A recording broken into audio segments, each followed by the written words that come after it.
उसका हिंदी में अनुवाद बताएं तो। देखिए, जो है हम आपको एक कथा सुनाते हैं श्री रामचरितमानस का। भगवान राम से अगर कोई प्रेम तो सब करते हैं, लेकिन कोई सबसे ज्यादा प्रेम करने वाला है तो वो माता कैकेयी है। लोग तो समझ नहीं पाते हैं, कहते हैं कि वो तो वन में भेज दी थी, वो कैसे प्रेम करती हैं। तो वही सबसे ज्यादा प्रेम करती है। वो वन में भेजी थी तो भगवान राम को दिए हुए वचन को पूरा करने के लिए वो वन में भेजी थी। वही सबसे ज्यादा प्रेम करने वाली। सभी लोग, सभी माताएं अपने बच्चे को दूध भात खिलाती हैं बड़े प्रेम से।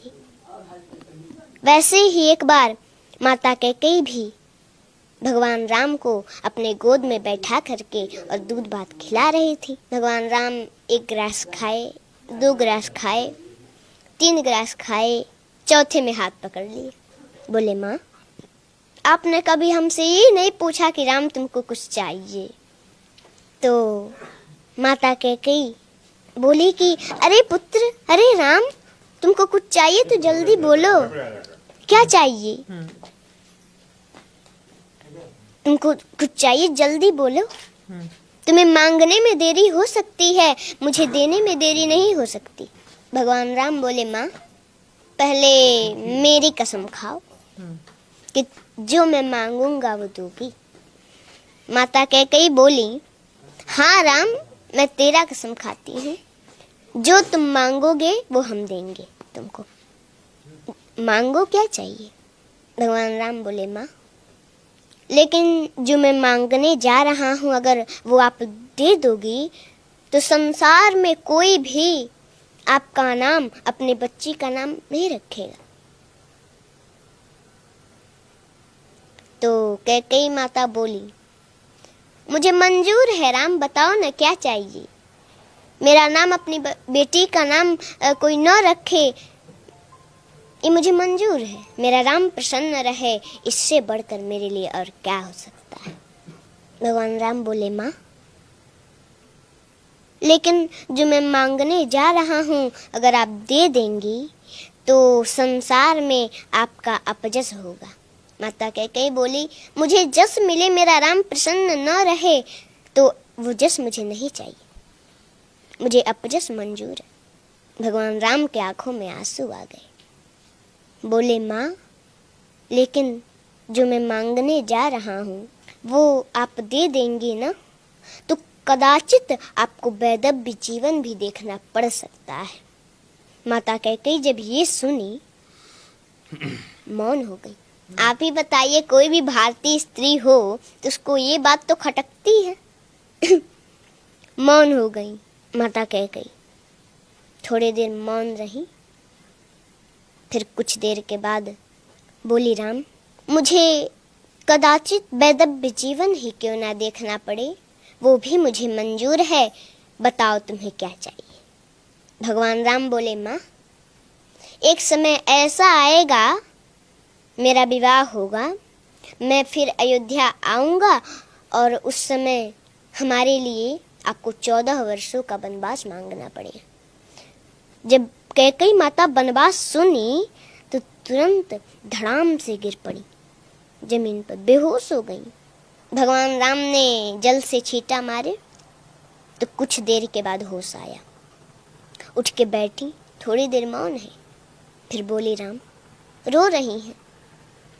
बोली, राम, देखो, मुझे अपजस भी मंजूर है, मेरा नाम, अपनी बेटी का नाम संसार में कोई न रखे ये भी मंजूर है। कदाचित तो ना देखना पड़े वो भी मुझे मंजूर है, लेकिन मेरा राम मुझसे दूर रहे ये मुझे कदाचित मंजूर नहीं है। राम, मैं तुम्हारे बिना 1 मिनट नहीं रह पाती। तुमने 14 वर्ष सोच भी कैसे लिया राम? ये वरदान वापस ले लो, मैं नहीं दूंगी, मैं नहीं दे सकती है वरदान। भगवान राम बोले, माँ, आपको ये वरदान देना होगा क्योंकि आपने हमारी कसम खाई है, और अगर मैं बन नहीं गया तो सरभंग ऋषि की जो है मांस गल चुके हैं, बस हड्डियां बची हैं जो कि अब सूख रही हैं। माता सेवरी, उनको हमारा दर्शन कैसे होगा माँ? उनको बन जाना पड़ेगा। उस दिन से माता कैकेयी भगवान राम से थोड़ा हट हट के रहने का प्रयास करने लगी कि वो समय आए और मेरे दिल के टुकड़े टुकड़े न हो जाएं और मैं राम को दिया हुआ वचन पूरा न कर सकूं, उसको दिया हुआ वरदान पूरा न कर सकूं तो क्या होगा? थोड़ा हट हट के रहने का प्रयास करने लगी और वो समय आया, वरदान मांगी। पहले तो भगवान राम को सूचना मिला था कि उनका राज्याभिषेक होने वाला है, लेकिन प्रसन्नता मयान गताभिषेकतस्तथा न ममले वनवास दुःखत मुखाम्बुजश्री रघुनंदनस्य मे सदास्तु सा मंजुल मंगल प्रदा। जब भगवान राम को ये सूचना मिली कि उनका राज्याभिषेक होने वाला है तो उनके मुख पर प्रसन्नता नहीं थी, लेकिन पुनः उसके अगले दिन उनको सूचना मिल गई कि 14 वर्षों का वनवास मिल गया, तो उनके मुख पर थोड़ा सा उदासी भी नहीं थी।